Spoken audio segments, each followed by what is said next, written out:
everybody, and welcome to the Total Soccer Show. I am your host, Taylor Rockwell. No Daryl Grove today. We're going to be talking Serie A, and as with all Englishmen, Daryl only likes Serie A when Paul Gascoigne plays there. That is not true, really, but it is the case that David Amoyal, who will be talking to me, knows all of the things there are to know about Serie A, so instead I'm chatting with him instead of Daryl. No disrespect to Daryl, who does join me later on for a little bit of a Serie A quiz, but David and I start off by talking about some of like the lesser known but still very exciting Serie A teams. We move on to some of the maybe better known, like the title contenders, looking specifically at Juve, Inter Milan, and Napoli, and then some of the sort of like second tier clubs in there, your Romas, your Fiorentinas, your AC Milans, if you want to put them there too. So it's a nice long conversation. It's always really nice to have David on the show because he knows so much, but is like so specific in that knowledge. I very much appreciate it. Hopefully you will as well. I'm assuming you will. I'm also going to add that our plan is to have David on semi-regularly to kind of keep us up to date with everything that's going on in Serie A, because it's not necessarily a league that Daryl and I do a very good job of paying attention to, but we probably should, because as you'll find out from this show, there are many, many teams doing a lot of exciting things, many exciting players, and some innovative coaches coming into their own this season. So with all that said, I will turn it over to me, talking to David. With me now, I've got David Amoyal. Hopefully I've got that pronunciation right again, of the Calcioland pod. He's the editor for DiMarzio English. He's a columnist for The Athletic and ESPN, many more. David, thank you for joining the show once again. Real pleasure to be on. I had a great time last time, so thanks again for having me. Of course. Yeah, all the pressure, I guess. It went well last time. Let's see if we can keep it going this time. We have lots to get to. I sort of want to hold off for a moment talking about, like, the presumed big three, and sort of ask you, we get this question a lot from people, like, what are some teams that maybe I don't know about, or maybe aren't as quite as like well known when it comes to Serie A? I would include teams like maybe Lazio, Fiorentina in that conversation, but who are some teams that you, David, think if people are just getting into Serie A, they might enjoy watching for any number of reasons?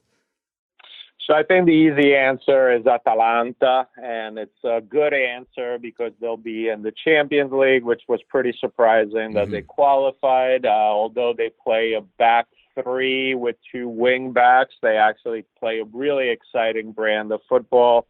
Their manager, Gasperini, is one of the most tactically astute managers in Serie A. They did very well this summer transfer window. They only lost one starter, center back Mancini, who they've replaced rather well.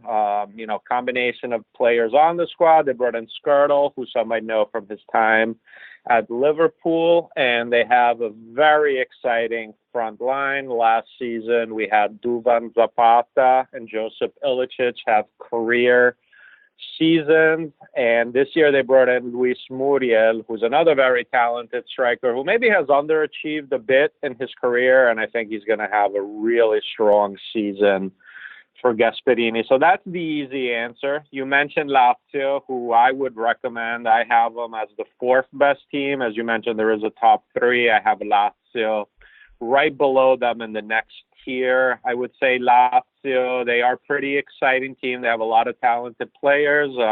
We still have a little bit more in the transfer window in Italy, but I don't expect them to sell any of their stars. So Milinkovic-Savic, Luis Alberto, they have a striker Immobile, who's very good in Serie A, and Correa, another one on Atletico Madrid. He's been really good, and I think he's going to have a breakout season. And they added one of the most exciting wing backs in Italy, in Lazzari, who is like perfectly suited for their formation. So I think those are the more obvious one. If you want to be more hipster and deep, I would say Sassuolo is a very fun team. Their manager, De Zerbi, I would say, is going to be potentially the next great Italian manager, but he's not the typical defensive catenaccio manager that you think of with Italy. De Zerbi was so good that he got Boateng to go play for Barcelona for a little bit. That's how good he is. That transfer shocked a lot of people. They lost Boateng, but they brought in some pretty intriguing players. This midfielder Traore, who Juve bought and sent over to Sassuolo. They brought back Obiang, who was in the Premier League for a little bit. So I would say Sassuolo, very intriguing team. If you really want to impress people, I would mention that one. And Fiorentina is, I think, For people in the U.S., it's easy. We have Rocco Commisso from the Cosmos, who's there.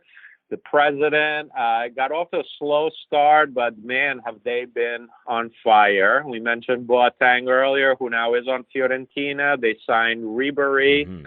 Those, I would say, are the sexy signings, but they've made some pretty shrewd moves to bolster positions at need. My only reservation with them really is the manager, Montella. Let's see how long he lasts. So of those not at the top, I think those are great teams to watch because they're also all fairly entertaining. Montella, is that like he has bounced around a fair amount in his career? Is that fair to say? Oh, that's very fair to say. So, he was at Roma for a while where he played.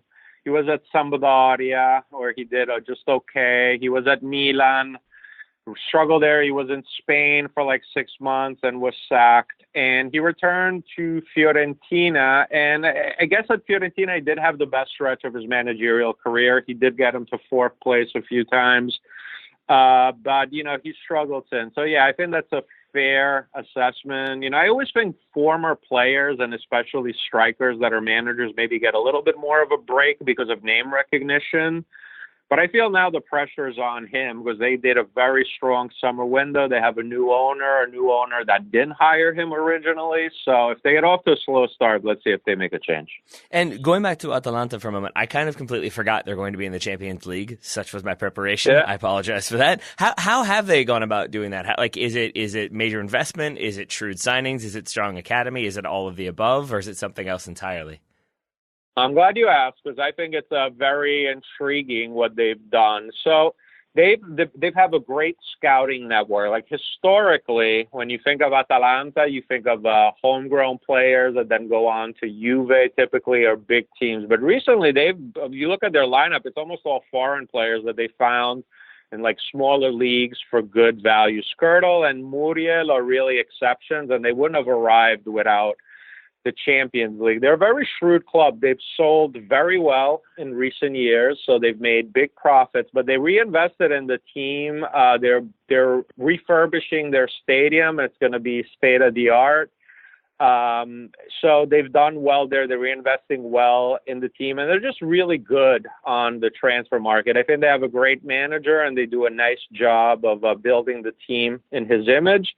This summer, I think they were smart. They went for depth. I mean, look, I don't think they're going to make a deep run in the Champions League, but I also think they are, they're going to be a pesky team. They're going to be in the fourth pot, so they could be in what ends up being a group of death because they won't be pushovers.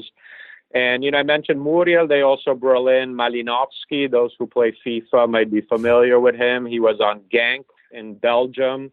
They have a good track record. Some of their former players, when they come to Serie A, tend to do well. So very intriguing team. I think Atalanta actually really is the blueprint for teams in Italy that are trying to kind of reach the next level. They just do things the right way.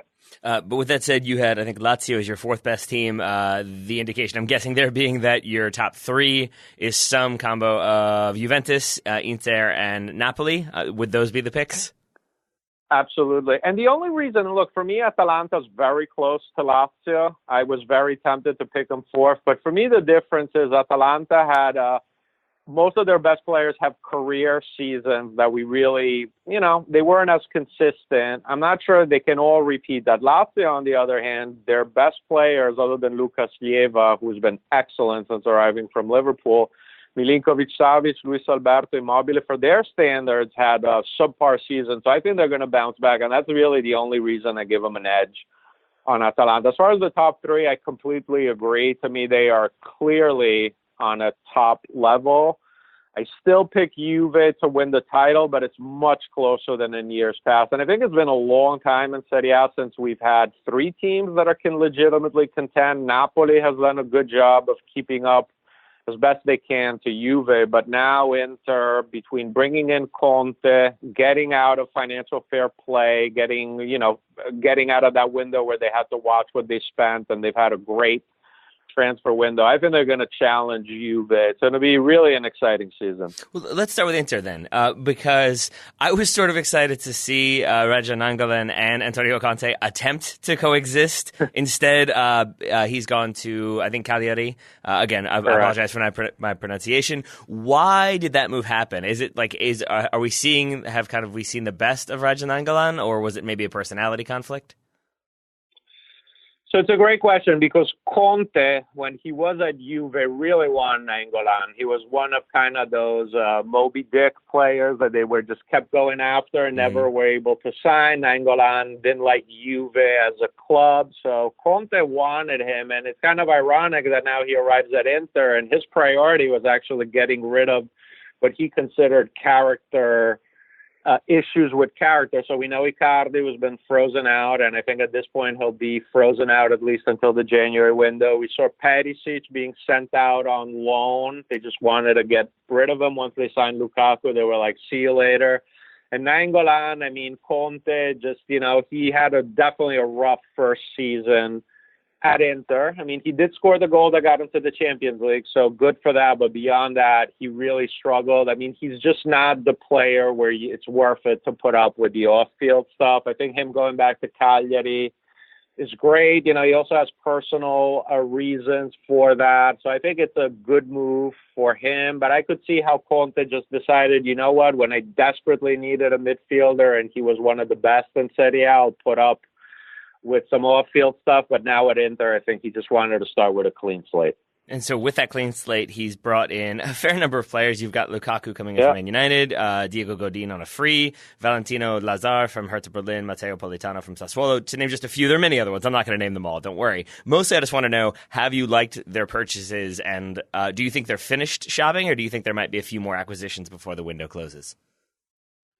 I think there's going to be a few minor deals. I mean, I do think there's a very good chance they'll get Alexis Sanchez from Man United. That'll be more as a bench player, but you never know. I mean, I could see Conte being really the good manager for him at this stage of his career. Then I could see them making a minor move, maybe swapping left backs with D'Alberto, Fiorentina, and Biraghi, who's a homegrown player coming. But I think this is really mainly their squad, and I really like what they did because they built really a team in Conte's image. They already had the most clean sheets in Serie A last season, but they added Diego Godin, as you mentioned, who's old, but still one of the best center backs in the world. So now Conte has a back three of Skriniar, De Vrij, and Godin, which to me, that's as good as almost anyone in Europe off the top of my head. I can't think of anyone that I would say is clearly better.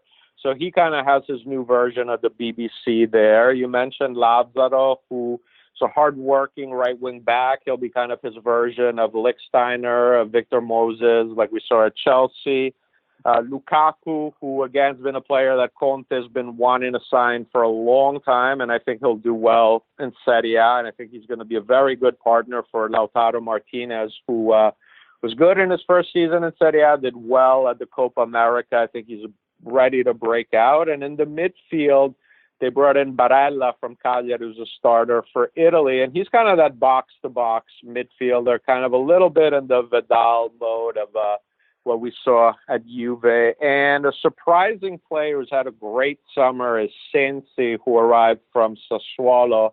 He's a short, deep-lying playmaker, maybe a little bit similar to Lucas Torreira that we see at Arsenal, and he's fit in great at Inter. I could see him, playing the role that Pirlo had at Conte when they were both at Juve. So, yeah, I'm very excited for Inter. The only reason I give Napoli a slight edge is they have more continuity. They have a lot of the same player. Inter has a lot of changes.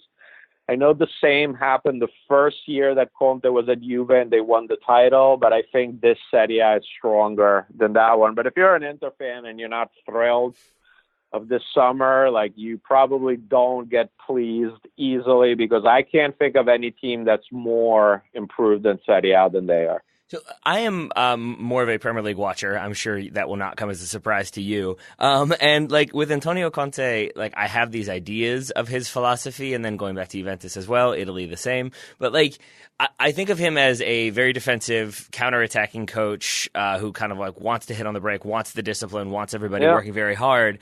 Like so. With that said, maybe it's because of like my Manchester United bias, but I do wonder about Lukaku and Sanchez fitting into that. Maybe less so Lukaku, more so Sanchez. Is your expectation that maybe he just kind of helps him rediscover the kind of hardworking up and down form that we've seen from him in the past?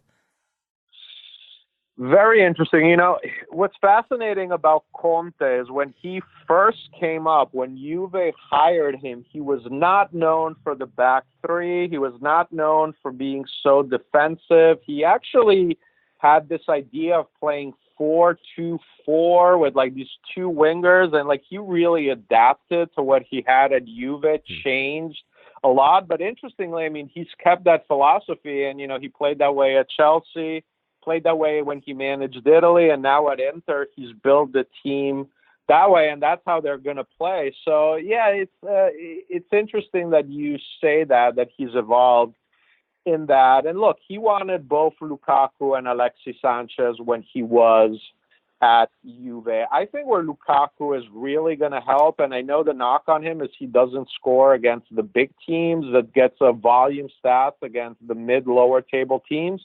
But if you look at Inter in recent years, that's where they struggle. They lost a ton of points there. So I think he's going to help there. And I think his physicality in Serie A is going to be more of an asset than it was in the Premier League. Like, it's not quite as many big, strong guys like in the Premier League. So I actually think he'll do quite well. And I think with Lautaro Martinez, who's really a very different type of striker, likes to track back, good with assists, I think he'll do well. I'm curious to see how Alexis Sanchez, if he arrives in, I think it's 80% likely he does, how he fits into that. I'm not sure he'll be a bona fide starter.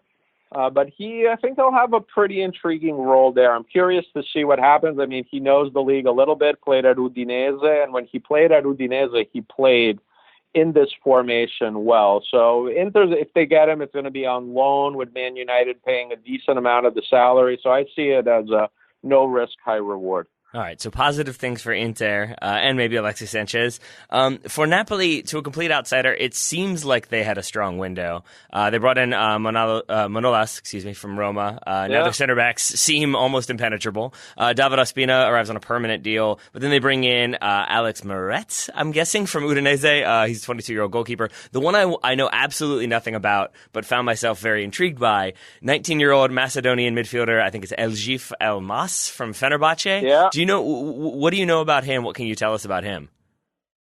Yeah, so Elmas is very interesting. I know someone who covers Turkish football that comes on my podcast, and he's been very high on him. He's been telling me about him for a while. And Napoli, they have a great track record going abroad, signing midfielders. I mean, they brought in Fabian Ruiz last year from La Liga, and he, other than Ronaldo, I think was the best new addition in Serie A. They have a great scouting network for their standards. They invested, $16 million, which for them is a pretty decent amount on Elmas. And I think they're going to ease him in. They have some good options there. He could be quite intriguing. You mentioned Manolas, great signing. Him and Koulibaly, that's like a great duo.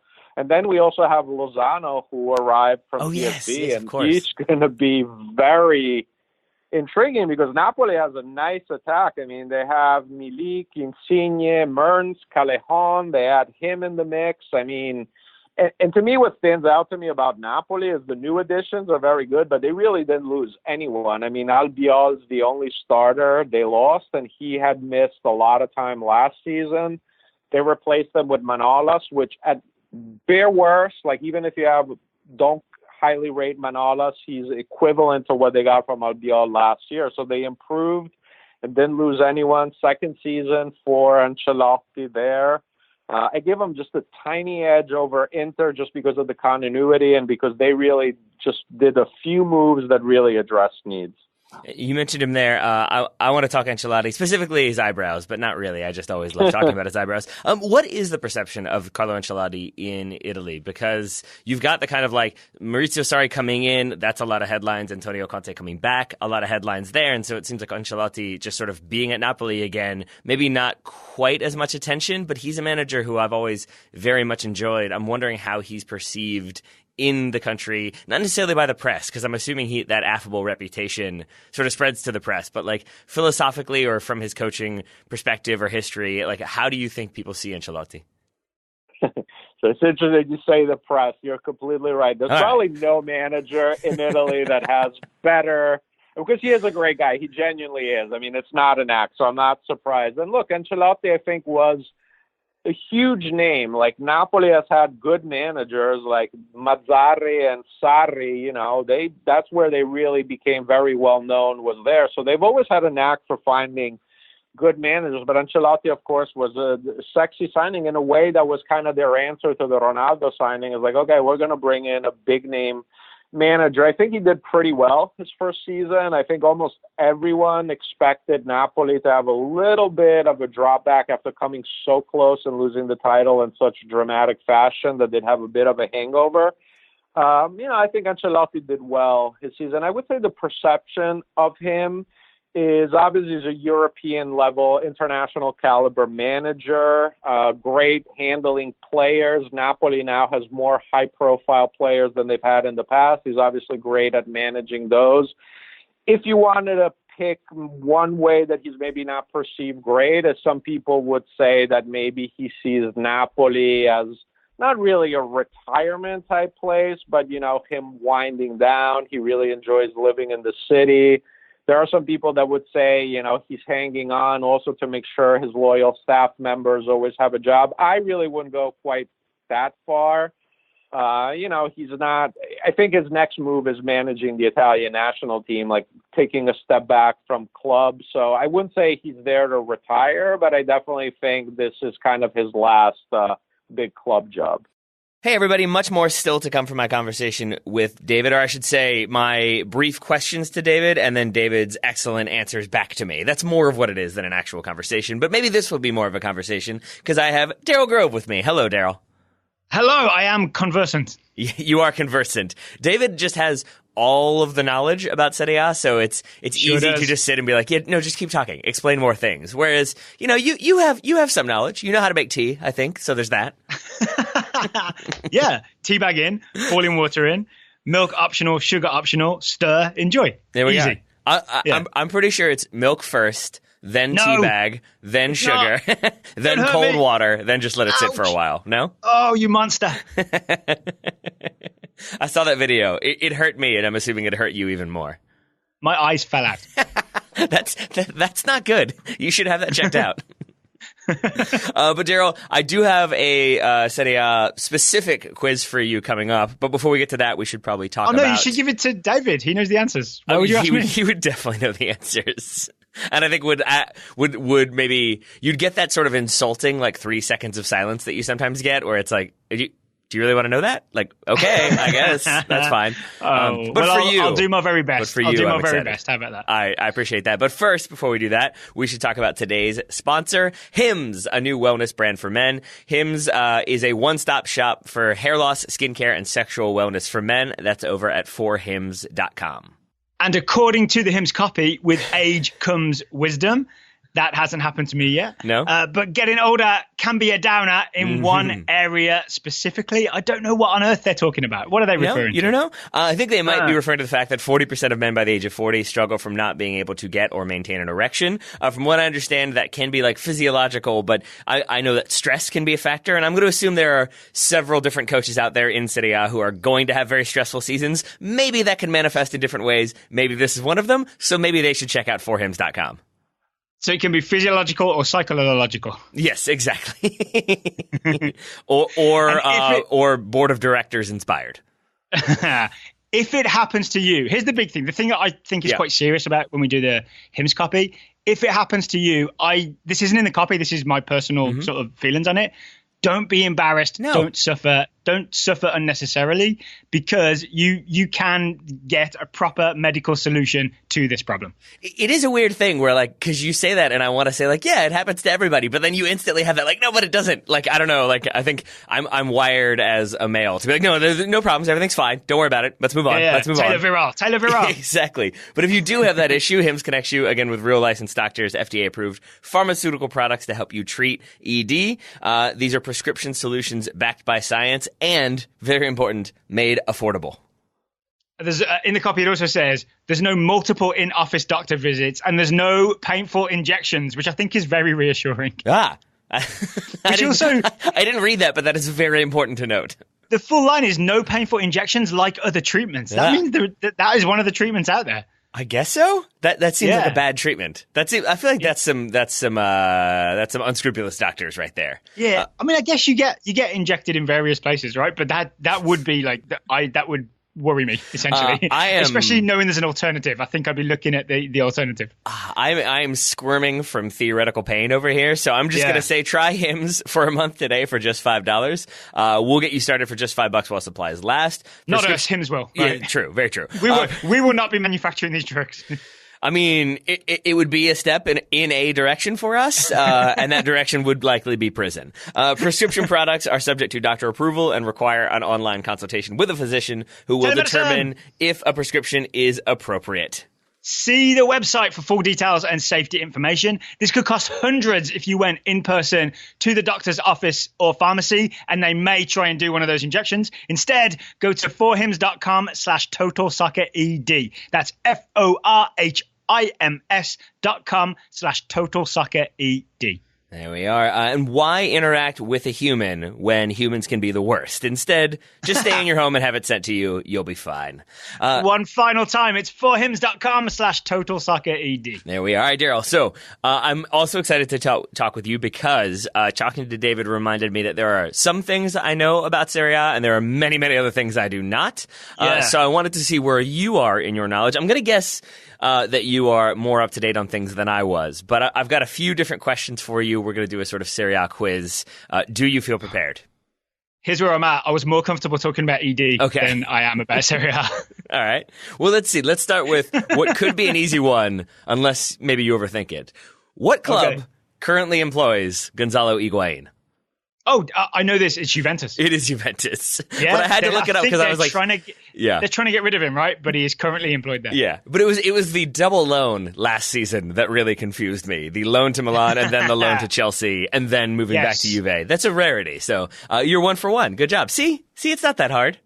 All right, and there's only one question, right? So we're good. 100% pass, and you're good. Go. You're batting 1,000, send me baby. A certificate. All right, I got another one for you. This one's slightly more challenging. All right. Uh-oh. Atalanta will be playing in the Champions League this season. To theoretically bolster their defense, what former Liverpool defender did they sign on a free transfer from Fenerbahce?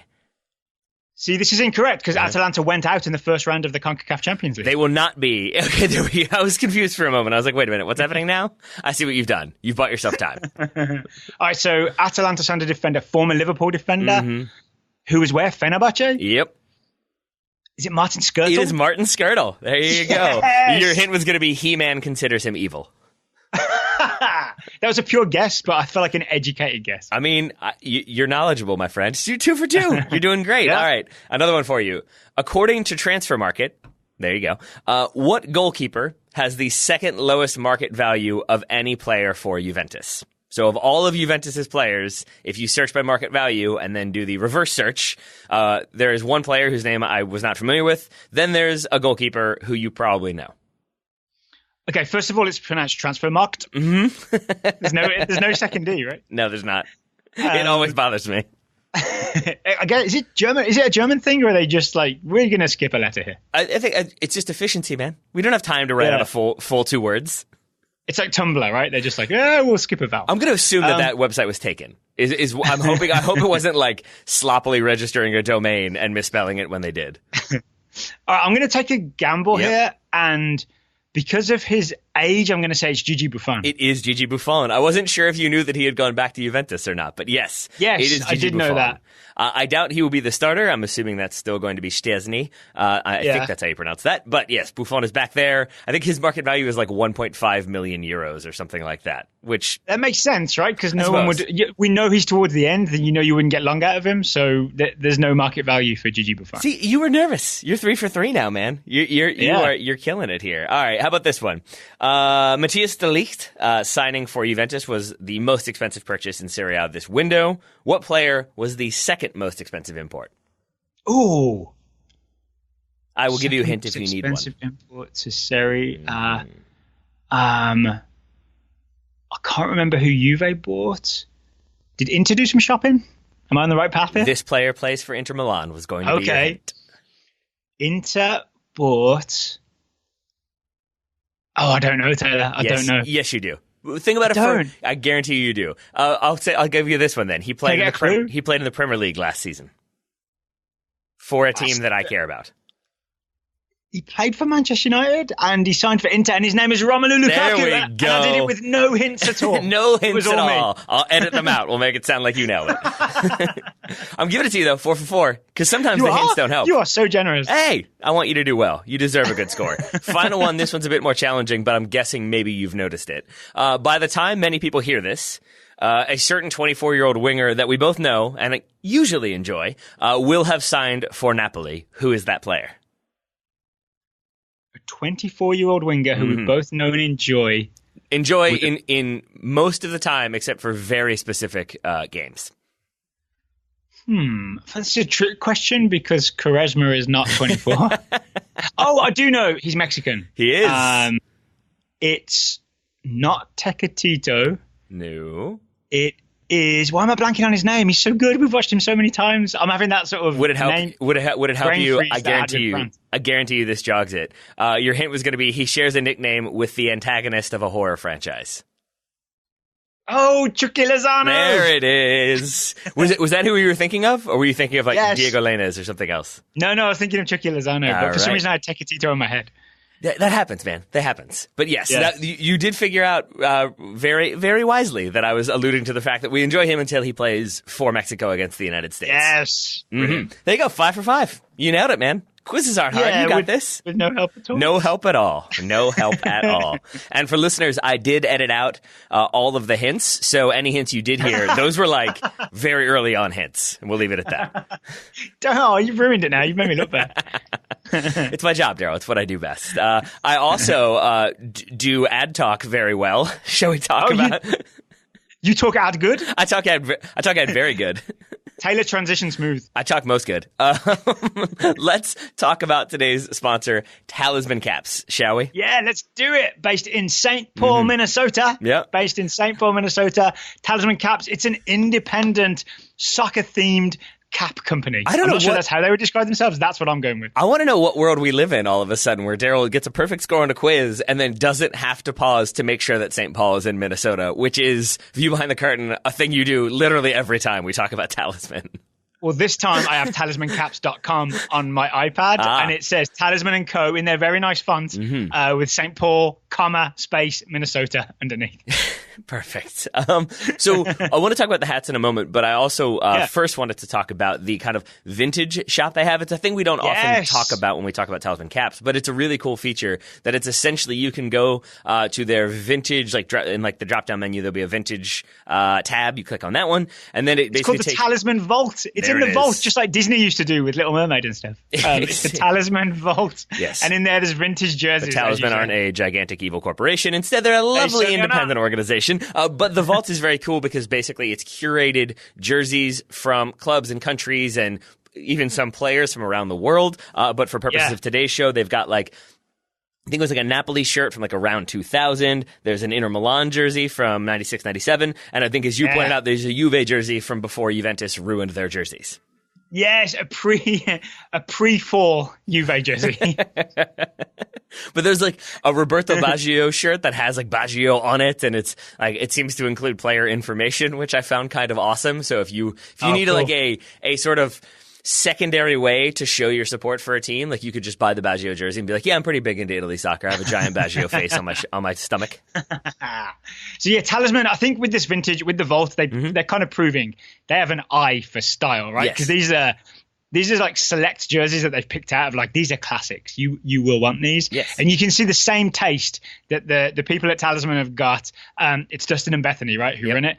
The same taste is there in the caps. The caps are very stylish and a little bit cheeky. I like them. I like that. And I want to talk about the caps for a moment because so it's a weird anecdote, but like my wife and I went to the beach for a week. That's why I was on vacation. And while we were there, my dad was there too. And he kept being like, why do you have so many hats? Because every time, like every morning we go to the beach, I was wearing a different Talisman cap. I don't know. Apparently hats are a thing with him. He doesn't enjoy hats. He wanted to know why I was always wearing a hat. But my answer was because they make so many awesome hats that I have many of them. Did he accept that answer? No, he was. Well, it was easy though because they also have like the street soccer hat. So I'd be like, oh yeah, this one is in support of Street Soccer USA. That's a hard one to be like, okay, grumbling response. And then there was like the Edgewater Castle hat, which is the team we've talked about before in Chicago. That was another one that I think he had a hard time taking issue with. The one that I really think set him off was the pink Pirlo hat. I think that was the one where he was like, my dad is not a pink hat sort of fellow, so I think he was. I would agree with that. You would agree that he is not a pink hat sort of fellow? Yep. Yes. He's a man with a firm handshake. You know what I'm saying? There it is. There. Oh, Frederick is he? Yes. Your Honor is the other way you can go with that one? Yes. That's what I call him.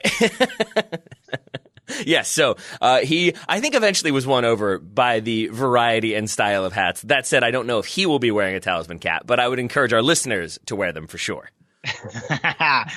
You can find all kinds of caps to suit whatever team you support. Yeah. There's probably a themed Talisman cap at talismancaps.com. And there's also some good general ones, right? Like there's the support local with a soccer ball on it. I'm a big fan of that sort of. Yep. It's a magnificent piece of graphic design with a really smart, simple message. And then I also like the USA 94 stuff. There's one USA 94 cap that's kind of in pride colors, which I really like as well. Yes. Yeah, I appreciate all those, and then I appreciate that like there's a lot of do ask, do tell. 2000. I like that. That should be the motto. I like that one very much. It should be called the do ask, do tell cap. Do ask, do tell at Talisman Caps. But I like that. Like I bought a Manchester United hat many years ago, and it's really difficult to find a hat for your club that isn't either just the crest on it or doesn't have like loud colors all over and like very loud fonts all over it as well. You can't really find like a subtle hat to wear out. Talisman have those options. The Man United hat, for example, is just like kind of like the devil pitchfork that the Red Devil wears in the club logo. The Gunner hat, which is currently sold out, but I'm sure they'll get back soon, has like just the cannon on it. Like the West Ham hat has just the two crossed irons. Like it's a very minimalist approach to wearing team-specific hats, and I think that's especially fascinating. It's an interesting creative. I'm sure like some of that is for legal reasons and copyright reasons. Oh yeah, but it also ends up being a nice sort of minimalist approach, right? Like it's my style. I'll say that it's my style of thing, like a nice minimalist approach. You know me, I'm not big on massive logos on my. I mean, that's it. Daryl wears a bright yellow hat at all times, and it's got loud font all over it. It just says like "Come up and talk to me" in bright orange lettering. It's I just like to be seen. Exactly. I mean, to be fair, I think that's mostly coming from the fact that I'm still staring at a very annoying Wolverhampton Wanderers jersey hanging from our door, which I think is where the orange influence is coming from. You're going to be looking at it until at least February, which is when the next Total Soccer Show derby is. I don't think Manchester United is ever going to be Wolverhampton again, so I'm just resigned to looking at it forever. But it's not helped by the fact that your mic cover is also orange. So, and you have a box of Arm & Hammer baking soda on your desk because reasons. So 3 orange things on your side of the office. Yeah. I'm going to say I didn't put it there, but I like it now. I'm going to say it's Wolves themed. All right, that works. But if you're... Speaking of, they just kicked off against Torino. So on a Serie A note, I'm ready to wrap this up if you are, because I want to watch Wolves play Torino. Because now you have 1.5 eyes on the television, and the other half an eye is doing whatever it does. Oh, I've got to do a whole thing of logging into Wolves TV Player because this is not it's not available on regular channels. Yeah. Well, if our listeners also appreciate the minimalist approach to hats that we discussed earlier, or they want to check out the Vintage Vault, they can do so, and they can do so at a discount. Well, not the checking out, but the actual literal checking out once they've made a purchase. They can do so at a discount. You can get 10% off by using the code TotalSoccer10 at checkout. One more time, that's TotalSoccer10 to get 10% off at talismancaps.com. And it's Total Soccer, the words, and 10, the numbers. Thank you. Total Soccer 10 for 10% off. Ever the professional. If you don't mind me a quick sidebar, Taylor, you mentioned the street soccer cap earlier. We should mention, we've mentioned this before, but we run the Richmond street soccer team. Mm-hmm. If we have listeners in Richmond who are good soccer players who are maybe interested in volunteering, this is kind of final call to reach out and contact us before the season starts. So if there are any good players out there who want to get involved with our street soccer team and volunteer, email contact@totalsoccershow.com and we'll take it from there. All right. I'm going to say all housekeeping. It's a recruiting email, Taylor. I'm recruiting. I know. Recruiting season. You turned an ad spot into a recruiting session, and I liked it. So I'm going to say all housekeeping now done. Daryl has a game to watch. I've got some editing to do, so I will just say thank you, Daryl, for taking the time to answer my Skype call. Thank you. I'll say arrivederci, Taylor. Arrivederci. Oh, well done. All right. On that note, back to my conversation with David Amoyal. And I'm very much looking forward to when Juventus comes to town. How unpleasant of a reception should Maurizio Sarri expect when Juventus head to Naples? Yeah, so first off, best wishes to Sarri, who's battling pneumonia. He's going to miss the first two matches. Ironically, the first match against Napoli, but the one in Turin, and they'll come back after the international break. Yeah, this is going to be very interesting because, look, Higuain got really, really tough reception. Juve had all sorts of security when they were staying in Naples before matches. The difference is, though, Higuain left Napoli to go directly to Juve. Sarri at least had that 1 year in the Premier League, and then he said, look, I have old parents, I need to come back to Italy. So they kind of spun it that way. He is originally from Napoli, has a strong affinity for the city. Look, he was really beloved there. Like that team that came so close to winning, like I'm confident that's a team we'll be talking about 20 years from now still, but he will get a tough reception. I think him going to Juve, which is, Napoli's really bitter rival, is going to take its toll. And then, so in that sense, yeah, it will be rough for sure. And what about his reception from Juve fans? Obviously not the most popular figure at Chelsea. And when he left Chelsea, coming to Juventus, I guess my idea was that it would sort of be like the perfect fit. Like here's this Italian manager. He's a tactician. He's got these interesting ideas. He plays exciting soccer. He plays exciting calcio. But from reading Michael Cox, it sounds like maybe that philosophy sort of stands at odds with Juve's maybe like win at all costs approach, I think is how he sort of deemed it. Yeah. So do you think it will work well for Sarri, or can you see some bumps along the way? So let's start with how he's perceived. I think, there was a lot of people who really expected Pep Guardiola to be Juve's manager. I never thought that was realistic, but honestly, up until the day Sarri was announced as manager, there was a large percentage of Juve's population that was convinced Guardiola was coming in. So there was a lot of disappointment. And obviously, Sarri, when he was at Napoli, he said, he wasn't afraid to criticize Juve and do the typical thing that managers at a club like Napoli or Milan or Inter, like the rivals, would say about Juve. But what I have to say about Sarri is what's really worked out for him is that Juve got off to a great start to the transfer window. They got De Ligt, they did Rabiot, Ramsey. But recently, there's been a lot of very upset Juve fans because of their moves on the transfer market. João Cancelo was sold, and he was a very popular player. They've sold some young players. Moise Kean, of course, went to the Premier League, and they made a big profit there. So right now, Juve has been getting really criticized a lot. Maybe people that don't follow Serie A as much would be surprised by that because you see De Ligt, Rabiot, Ramsey. It's like, this is an exciting team. So the perception has really changed, and I feel like Sarri has really gotten a pass. And I think now also his illness makes him more of a sympathetic figure. I think Chelsea now getting off to a great start without him helps as well. So to me, for him, things have really radically changed, and I think he's going to be very well received when he actually sits on the bench. And I think Michael Cox makes an interesting point that Juve typically is the classic Italian team, much more defensive-minded, win at all costs. If we win 1-0, that's good enough and fine. They did that a lot under Allegri, but Juve really wanted to change that. I think they saw all the complaining on Allegri being too defensive, and you have these great offensive weapons. You have Ronaldo, Douglas Costa, Dybala, and you're not scoring 2-3 goals a match. So I think they were responding to that, and I think they were also responding to the fact that the teams in the Champions League that do well are those that play more offensive football, and Sarri definitely fits that bill. So I think things are trending well for him. In my lifetime, Juve has only had one manager that wasn't more of a defensive, pragmatic approach, and that was Maifredi for one season, and that was an absolute disaster. But Sarri has much more experience than him, and I think is a vastly superior coach. So I think Sarri is going to work out quite well. And then how well do you think Sarri and Ronaldo get along? From what I understand, Ronaldo has basically become more of a central striker, or that's what he prefers to be. I do assume that Sarri is going to ask him to do a bit more running, a bit more work off the ball. Is that the case, and do you think that relationship works well? I think Ronaldo's going to have an unbelievable season. Okay. I think Sarri with strikers has done really well. We know Higuain, career year for him. Hazard statistically did well. I know Ronaldo's going to be 35, but if you told me you can have Ronaldo leading Serie A in goals, or you can have literally every other player in the league, I would probably take Ronaldo over him. Sarri has said that he envisions him more on the left wing, and that's why I think that's why they were also going after Lukaku, was to have more of a central striker. They will try to get Icardi till the very end. I'm not sure if that will work out. If Dybala stays, if he doesn't go to PSG, which I think is possible if Neymar is sold.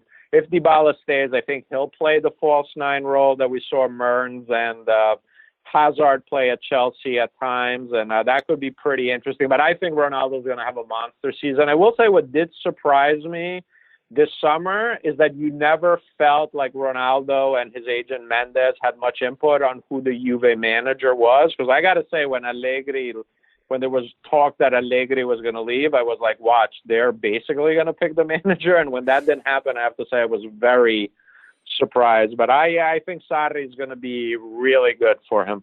And then you mentioned some of the signings. They brought in Matthias de Ligt, Danilo, other players as well. The Bosman signings are what interests me the most, though. Aaron Ramsey, Adrien Rabiot come to Juve without having to pay a fee necessarily. You wrote a great article for The Athletic. Just because they didn't pay a transfer fee doesn't mean they were necessarily free transfers. Is that a fair way to put it? Absolutely, yeah. That's why I always refer to them as Bosman as opposed to free. In Italy, there's a great way. It's called parametro zero, which means zero fee. Parametro is the transfer fee, and I think that's a good definition. But there's usually inflated salaries, which both Ramsey and Rabiot are going to be earning a ton. They're going to be earning as much as Dybala, who was the second highest paid player on the team. So they come right in with that. There were some commissions. Juve is a publicly traded company, so they put that. Rabiot was $10 million. I think Ramsey was a little bit less, surprising, but they came with big salaries. And I agree with you. As great as De Ligt is as a signing, it was really a really big boy signing from Juve. In some ways, maybe even more impressive than Ronaldo because of the competition. I think Juve is going to go as far as Rabiot and Ramsey take them in the Champions League because the midfield has been an issue for them. I'm not the biggest Pjanic guy. I probably rate him less than pretty much anyone else that covers Serie A. So to me, Rabiot and Ramsey are really going to be the X factors for Juve. Rabiot's had a great summer campaign. He's been maybe Juve's best player in the friendlies. Ramsey's been battling injuries, big surprise, but he is back now. Sami Khedira's had a revival. Old Juve fans that had written him off, Sarri fell in love with him, as do most managers that are with him. I think Khedira is going to start the first match of the season, which I think you're going to see quite a reaction on Twitter when that happens. But I think Rabiot and Ramsey, I agree with you, are really the guys that are going to determine how far Juve goes in the Champions League. and by how big of a margin they win Serie A if they do. Sticking with your Athletic article, though, for a moment, the other element that I thought was particularly interesting was the role that agents or intermediaries play in some of these transfers, but then also the kind of fee that those agents are getting. Can you talk a little bit about that for a moment? Sure. So I think the most evident one was Emre Can, who signed with Juve the year before from Liverpool. Juve, there was no transfer fee, but they paid $16 million in commission to sign him, and they put that on their books, and they're paying that over 2 years. That went to his agent. They paid him a very high salary, and he's not a full-time starter at Juve. He had become under Allegri. Let's see if he is under Sarri. So you have a guy who isn't a starter, who's earning, right below the top earners, and you have his agent getting a hefty commission. And, what's interesting about this, it's one thing like a transfer fee goes to another club who, for the most part, you would think reinvests it in whatever form. When it goes to an agent, it just goes in their pocket. So it goes out of the market. Basically, an agent is acting as the selling club when their client is a Bosman, is available on a Bosman. So it's a fascinating topic. I really appreciated George and Brooks let me write about that because it's very interesting. It's something not a lot of people know. I'm glad it was also behind the paywall because I'm friends with a lot of agents. I don't think they were particularly glad of that one. I don't think I'd write it on a site doesn't have that luxury. So yeah, it's really interesting. So, that's kind of my thing. It's my pet peeve is, the Bosman aren't free, and ultimately I feel like net spend really means very little. I mean, we'd get lost, and maybe next time I come on, we can talk about that. But the Bosman stuff, yeah, is definitely very interesting. And Juve have been the kings of this because they've developed great relationships with agents for a long time. I mean, that's also one of the reasons why they got De Ligt. I mean, I think had any other agent that wasn't Raiola, I'm not sure Juve were going to be able to get him. They have no problem paying him commissions. They had no problem giving him an exit clause and all. So Juve's development of relationships with agents has really helped them. And now it's not surprising to me that we see Inter and Napoli are wait a second, we should be doing this too. Inter, they don't work with Raiola, but they work with pretty much all the other top agents. And Napoli this year did 2 deals with Raiola, Manolas and Lozano. They worked with Mendes on trying to bring in James Rodriguez. I don't think that'll happen. So I think the other clubs are you know what? If we got to compete with Juve, we have to get in bed with these guys. That makes sense to me. It also makes sense to me that you've kind of successfully and succinctly laid out your reasons for why we've kind of got our maybe top 3 and then maybe the top 5 after underneath them. We have not yet talked about AC Milan, or I guess just Milan. Yeah. That is rather telling, I guess, in my opinion. Marco Giampaolo has come in. That seems to be an outlier for me, again, as an outsider, just because so recently it's been former players taking over managerial roles, or sort of bigger names, going back to even Allegri, even Ancelotti, up to 2009, I think, something like that. So who is Marco Giampaolo, for those who aren't as familiar? So I'll say he's the best manager they've had since Allegri, precisely for the reason you said. He's not, I mean, he is a former player, but not a former Milan legend. I think Milan all too often did that. I think it's extremely telling that none of the managers that managed Milan since Allegri left, except for Mihajlovic, who, just like Sarri, unfortunately is battling a really tough health thing. I mean, Mihajlovic is a good manager for a mid-table team. All the others, like Seedorf, Tipo Inzaghi is now in Serie B, Gattuso, we don't know where he's going to go next. I think it's very telling that they aren't managing. They haven't done well since they left Milan. And Giampaolo was at Sampdoria. He's kind of from the Sarri school. He actually replaced Sarri at Empoli when Sarri went to Napoli. So he's very similar in style. You have the typical Sarri things: high line, defense, pressure when the other team has the ball, tight line. So if you kind of like the Sarri style, Giampaolo will do well. I'm a big fan. I mean, my only reservation is the pressure of managing Milan is very different than any other place he's been at. And they have a lot of new players too. But I think on paper, he's clearly tactically the best manager they've had. But I think, Milan, when I look at the landscape in Serie A, I have them more like 6th or 7th. I don't have them as close to Lazio and Atalanta. I think those teams are better, but they do have some intriguing players. I think Milan and Gazidis, the former guy from Arsenal, spelled it out at the beginning of the summer. He goes, look, we are going to go for young players that we're going to turn into stars here. Either they're going to be our stars moving forward, or we'll be able to make some money on them because of young players. You can always usually turn some kind of profit on that. They've targeted some good young players, but this isn't, the established guys. So let's see what happens. I think Milan's 1 year away from being a serious contender for a Champions League spot, but I think they're at least trending in the right direction. So they've moved away from the sort of like former players. They've gone like a different route. Does that extend to some of the people that they've gotten rid of this offseason? Because I kind of assumed players like Cutrone and Locatelli would be fixtures at the club for forever, for a decade. Sort of like what I think of like Gigi Donnarumma being for them. Now both players have left. Cutrone to Wolves, Locatelli to Sassuolo, I believe. Were you surprised by those transfers, or is that something where maybe I'm just overrating them because they're young Italians who played for Milan, and thus I thought they'd be there forever?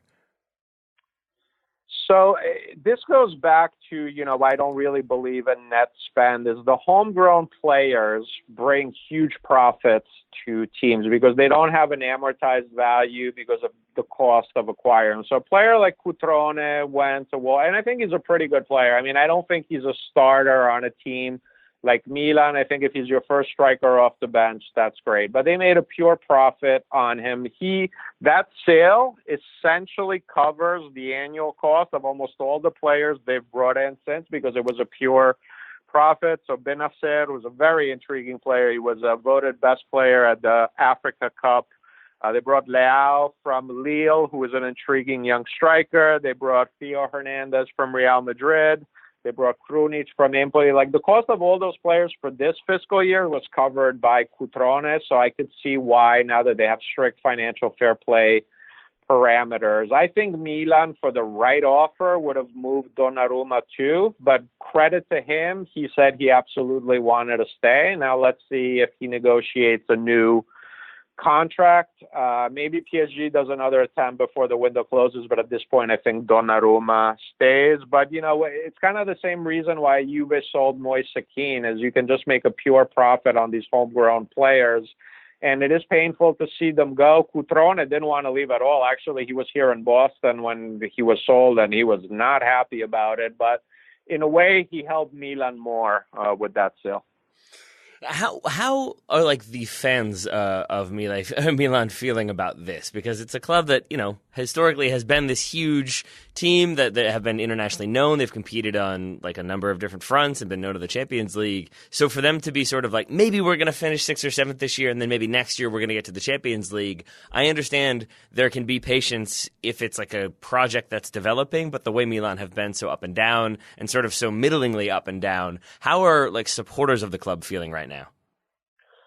So a couple of things. I mean, I see them as 6th or 7th, but it seems maybe a lot of people see them potentially as 4th. Okay. And hey, if they prove me wrong, good for them. I think it's great. I mean, what Serie A really needs to is Milan to be back. So if they prove me wrong, good. So I think there's a little bit more optimism, but I do think the club, it wasn't long ago that they were bringing in Bonucci, they were bringing in Higuain, they were trying to bring, the more classic players you would associate with Milan, but they turned out to be absolute disasters. So I think the fans are like, you know what? Tried that route, didn't really work. Let's see if this works. I think there's a lot of optimism for Gianpaolo, and also the 2 players they acquired in last January, they spent a lot on Polish striker Piątek and Brazilian midfielder Paqueta. Those, in a lot of ways, like, they're going to be kind of the X factor for them. I think if they play as well as they did in the second half of last season, maybe Milan can exceed kind of where I have them. So I think overall there's maybe a little bit more optimism within the fan base than I have, but they also don't think they're going to compete for the title like that. That's for sure too. So yeah, it's definitely a different Milan for sure. But what I like is there was a very honesty from the club at the beginning of the summer transfer window saying, this is what we're going to do. And they exactly stuck to that. All right. So that's Milan. We've talked about a lot of the big clubs. We've not yet talked about Roma, who I have a nominal fandom for. I guess almost the same question for you as my question about Milan is like kind of what's going on in Rome? Because the Monchi experiment doesn't work. Daniele De Rossi is gone. New faces coming in. And Dzeko, they've managed to hold on to him. I think I read today by making him captain. So I'm wondering sort of generally what do you make of the situation in Rome? So, kind of like you, I have an affinity for them. They're based, the ownership here in Boston, great people. So, I hate not to be completely optimistic about them, but I'll say this. They got off to a dreadful start this summer. So, Monchi, as you mentioned, an absolute disaster at Roma. So, at the beginning of the summer, they lose De Rossi, their captain, who he can play a lot of games, but when he did, he made a difference. So he's gone. They had a poor defense to begin with, and they lost the only above-average defender they had in Manolas, who, to add insult to injury, went to Napoli.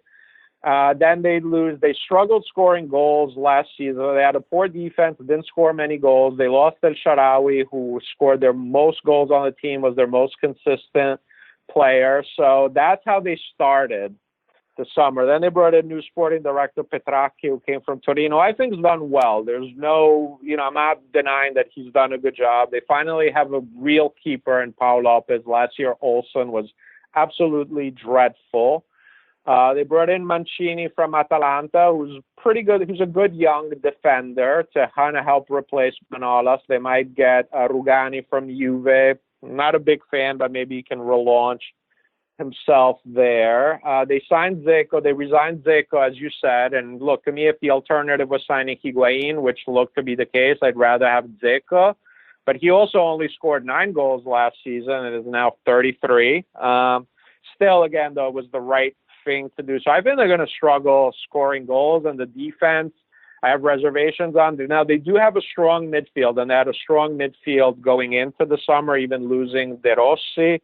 Zaniolo kind of had a breakout season. They signed him to an extension. Pellegrini did very well. Cristante, second half of the season, did well. And they brought in 2 other starters.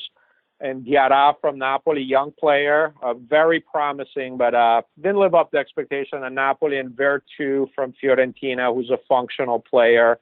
So Petracchi, the sporting director at Torino, built the team in the image of his manager there, Mazzarri. Done the same at Roma with Fonseca, who arrived from Shakhtar, has now a 4-2-3-1. I think if you're a Roma fan, the best reason for optimism is what Fonseca is going to do. This summer, he's looked good. Last year, Ranieri did well when he returned, but Di Francesco definitely struggled. So if you're a Roma fan, I would try to highlight what is Fonseca going to do. Can Kluivert and Singisander improve under him, which is certainly possible. But I have Roma kind of there with the mix with Milan. They're definitely not as strong as Lazio and Atalanta in my mind. And I'm sure it's been examined to death, but not on our show. So I want to ask you, sure. Why did Monchi go so poorly? Because that was a move, him moving to become like their sporting director. I was just so sure that, or whatever his title was, but I was so sure that was going to work perfectly. That was one that I would have bet all the money on. That's such a smart signing. Sure. You bring him in, he's going to revolutionize the squad. It's going to be back to them winning Serie A titles. Instead, here we are with him moving back to Sevilla. So what in your opinion, was it that went so wrong there? So what was interesting, I don't know if you read the article Rory Smith did on Monchi for the New York Times, went to him, spent some time with him in Sevilla recently. It was really good. Actually, it was interesting because I spent some time with the people at Roma. They were pretty upset with Rory that he basically didn't mention anything about Roma. But whatever. As a writer, I get he didn't want to get lost in that tangent. So what was interesting about that article is that Monchi said that the most underrated thing in transfers is that you have to sign players that you think are going to strive in the environment at the club you're bringing them to. And he mentioned that about a few players he brought into Sevilla, that just really the environment at the club was perfect for them. So I think the same applies to him at Roma. Roma maybe listeners will be shocked to find out that I would say is the most pressure job in Italy isn't Juve, isn't Inter, isn't Milan, it's Roma. Like, people there are just insane. I'm surprised with to the hear team. that. So there was a That's lot of pressure. A lot of pressure. So Monchi had that. And the other thing that I don't think really helped him is Totti was transitioning from player to director. And Totti, likes to be the star. And I think he wanted a bigger role. And I think him and Monchi didn't really see eye to eye on who would do what. So I think that contributed to it. So I'm trying to be nice to Monchi, and because there are some elements there. But, I mean, you go down the line. I mean, it's one after the other, like signings that just were absolute disasters. Like in Zonzi, who you thought would make sense. I mean, they sent him out to Galatasaray and were like, you know what? If you want to pay his salary, you can keep him the next 2 years, or we just don't want him back. Like Patrick Schick, the most expensive signing in Roma's history. Absolute disaster. They're probably going to end up loaning him out too. Olsen, who I think is honestly, the worst keeper I have seen in Serie A in the past 5 years. So I want to give him a pass, but honestly too, you go down the line, player by player, just did not work out. And so let's see how he does there. I think Sevilla seems to really be the perfect place for it, but I'm with you. I certainly expect him to do a lot better than he did at Roma. All right. Well, maybe we're going to give Monchi a pass for now. We'll see how it goes. But you, David, have made me very excited for the coming Serie A season. There are lots of narratives, lots to pay attention to, and for people who want to pay even closer attention, I would say that yours is a great podcast to listen to. So for people who want to hear more from you or read more from you, how can they find you? Thanks for asking. So, yeah, we have a Calcioland podcast twice a week. My co-host, Alex Goldberg, if you're familiar with Premier League, absolutely blowing up with his Chelsea stuff. He's been with me 2 years, and he's been great, knows a lot about Serie A. We have a lot of guests. So we try to bring a lot of people from Italy, so to be kind of a little bit unique there. We like to cover, pop culture to a time. We've been talking a lot about Tarantino's movie, get into journalism, but Serie A is the focus, and we do twice a week, so I appreciate the plug. And yeah, you can read me on ESPN, The Athletic with George and Brooks, sometimes on other sites as well. So thanks again, man. I love your show. You guys are amazing, so I really appreciate the opportunity to come on. Thank you so much. And next time, I look forward to discussing Tarantino movies, because I have thoughts on Once Upon a Time in Hollywood. I liked it very much. Oh, okay. Me too. So that and Netspan and all sounds great. All right. Well, that works for me. All right. Well, David, thank you so much one more time. We greatly appreciate it. All right. It was a real pleasure. Thanks again.